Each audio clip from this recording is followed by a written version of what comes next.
This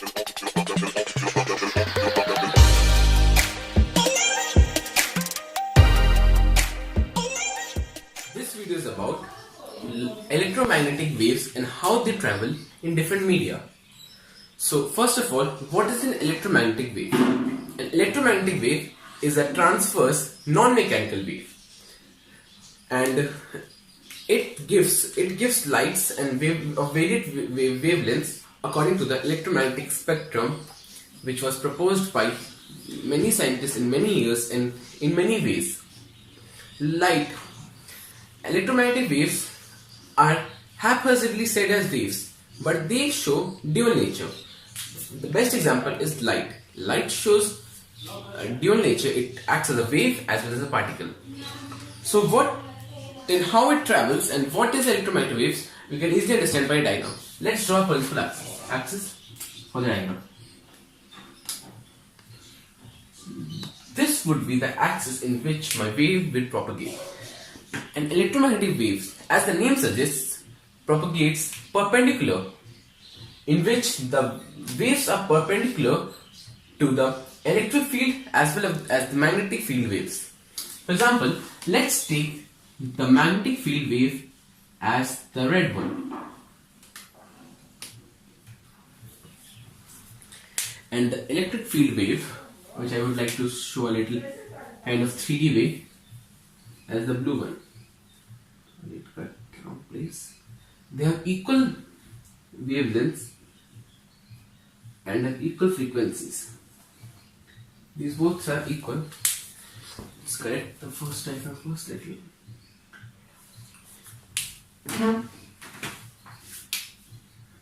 So this one is the magnetic field wave, and the second one is the electric field wave. So let's draw directions in which they propagate.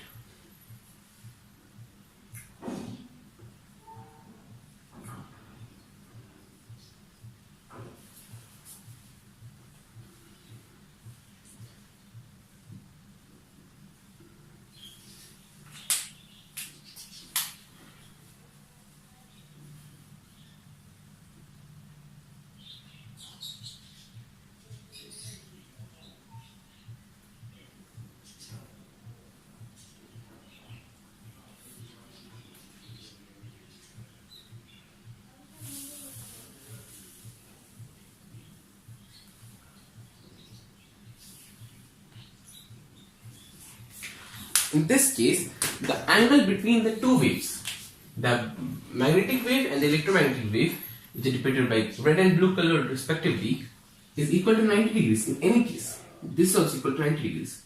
And here also this is also equal to 90 degrees. And like if the magnetic wave is on this plane of paper, then the electromagnetic waves would be out of this plane. So they are just perpendicular.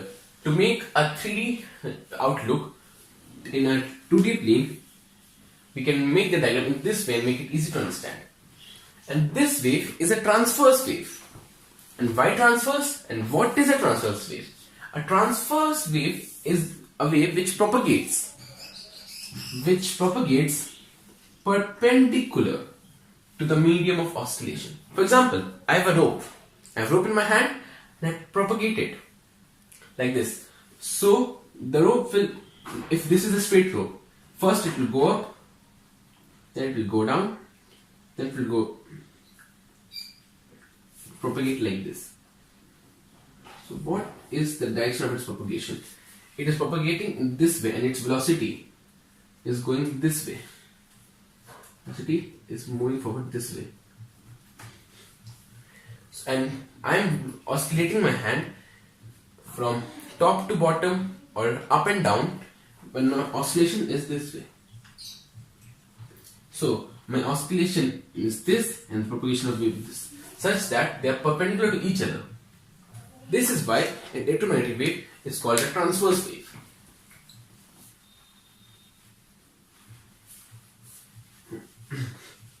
So, what do you think? Light is the only transverse wave? Light I'm seeing light as visible light. Visible light is the colors we see. For example, the red color present here you can see because it is having a long wavelength, which is a characteristic of one of the visible wavelength components, and the blue color is having a short wavelength, which is might be the shortest by the Newtons and might be the most scattered one. But now let's see what can the light do and how can it transverse and propagate in different medias. Let's see. If light is traveling in vacuum, oh, it can travel in vacuum? Yeah, because light is a non-mechanical wave. Because non-mechanical waves don't need any medium to travel. They don't have any particles or such in which they need to send a disturbance.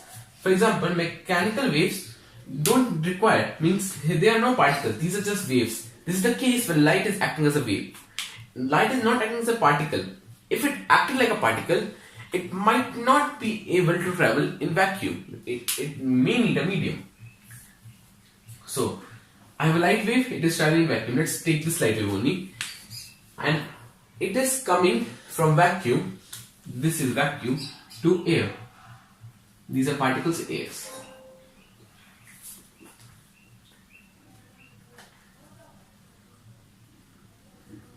The particles in air. Very minute particles. You can say that the wavelength of light is about 750 nanometer of the red light, and means this wave is about, let's take it as 500 nanometer. So it is moving in air. So it will cause some disturbance in the wave. Like if the wave is going like this, it will block some passage, it will reduce little speed of wave. So light reduces its speed when it flows towards a rarer medium to denser medium, which we call as optically rarer medium to denser medium. So in this case, the speed of light will decrease. And if it goes from air, if this is air, this all is air, and it goes to water, which is even more, like this I'm showing water. If it goes to water, it will cause more disturbance and its speed will slow more. And if it goes to solid, which it cannot even penetrate because its speed just comes to a halt because there are so many particles and atoms that it might not do. But what happens if a light ray hits a metal? If light ray hits a metal, there is a very interesting phenomenon which takes place, which is known as the photoelectric effect. Why in metals, not in non-metals? Because metals can donate electrons. Metals can give electrons. For example, Na. When it donates electrons, if we deduct, let's say, if it deducts an electron, it will become Na plus. It will become Na plus. So it has this is the hydrogen atom. So how many electrons does a hydrogen atom have? And it is just a proton. You can say it's a hydrogen atom or it's just a proton. It has a P plus. So it has just one electron. One electron orbiting around itself. Orbiting one electron which is orbiting it. This way. So what happens? This is an electron. Let's give it by E. So I have a light ray. I have a light. Let's take this, and it comes from a direction, and it hits the electron. So what would happen? The electron would jump off. Electron would jump out to wherever it wants to go, and the hydrogen will become this all will become to H plus. Hydrogen will become only a proton and it will become H plus. This hydrogen, and this will now just have a proton. So this is the cause of light, and this is also known as the photoelectric effect. This is the power of electromagnetic radiation in a smaller scale. Now let's move to the type of electromagnetic radiations. So first of all, let me tell you that there are mainly, I am going to say, I will tell about 10 here. but they are more than that. I just classified into short terms. So the first radiation I will talk about, which is having the shortest wavelengths, which is known as gamma rays. Gamma rays are very short rays. These are the short wavelengths, very short, sleek wavelengths. These wavelengths of this gamma rays is equal to 10 to the power minus 15 to 10 to the power minus 11 meter. And these rays are very harmful because short wavelength lights have greater energy than larger wavelength lights. So gamma rays are having the very great energy. Let's take as energy is about I can say about, if we take a gamma ray which is on a very short wavelength and is protruding at a very high speed, which might be the speed of light only, it might be about 14 about electron volts. And if gamma rays touches our bodies, we will mutate, which is a very dangerous phenomenon, and it might change our cell composition, might change a very small minute things very effectively. Second rays are X-ray rays. So what are X-ray rays? You might have gone for an X-ray scan in which you might have seen internal organs or internal body muscles, internal body bones. So that is seen through X-rays, but these are not tightly seen through X-rays. These have a little longer wavelengths, about 10 to the power minus 11 to 10 to the power minus 9 meters. Then we talk about UV rays, which are also emitted by the sun. These rays are also short and have high energy. That's why there is an ozone layer for us to protect. So ozone layer protects us from UV rays. These are harmful rays and can be very harmful for our body and might also cause skin cancer or other such diseases. So UV rays have a wavelength of about 10.9 to 10 to the power minus 9 to 10 to the power minus 7 meters. Next, and these are also a little short, such that the wavelength is not that steep. Let's take this. So visible length, this is the length of light which we see. Like the red, blue and green and the black colors written on this blackboard are reflecting visible light. So these are the visible length lights which we see. So these are very normal. I might not like to draw these and explain it with this because it might be very arbitrary and it might be very salient. However, there are visible lights. These are most important lights. Due to these light rays, we are able to see. But the visible light is according to a very short part of the spectrum. It's in between 10 to the power minus 7 to 10 to the power minus 6 meters, which is very less. Means it is very less compared to the spectrum of gamma rays, X-rays and UV rays. After visible lights, there comes infrared radiations, which have about 10 to the power minus 6 to 10 to the power minus 4 meters. And then short radio waves, which comes about 10 to the power minus 4 to 10 to the power minus 2 meters. I rays are infrared rays. These rays can penetrate through our bodies. That's why we use infrared cameras. If you want to experiment it, take a black bag, cover yourself with it, then see yourself in front of an IR camera. You will be amazed to see that you are actually visible, even if you are covered by a black bag, which has no colors according to the visible rays. Then there are short radio waves. Radio waves, these are used to send signals to a very small distance. For example, the radio receiver, remote control cars, which you use, use some waves of these frequencies, these wavelengths. These are about 10 to the power minus 4 to 10 to the power minus 2 meters. Then there are microwaves, which you're familiar with your microwave oven. It uses such kind of waves, and these are about 10 to the power minus 2 to about 10 meter, less than 10 meter, or less than minus 10 meter. We can say means 10 to the power minus 1 meter. Then there are TV waves, which is about the same as microwaves. The wavelength is equal, and these are used for TV communications and various broadcast channels, and these direct-to-home cable satellites. The next is radio broadcast, which is one of the oldest types of waves which were discovered and invented by many people, and this is used widely and the most usual waves for FM radios, AM radios. Then there are long radio waves. This is one of the most interesting and one of the most commonly used scientific waves. This is used to send signals to satellites. Send signals to means a very far away places. For example, this wavelength is having these waves are having a wavelength of might be greater than 10 meters, 20 meters, or might be 1 kilometer even. So, if let's see, if this is the wavelength of these waves, a longitudinal long radio waves, which such that the wavelength is about, let's say, 1000 meters.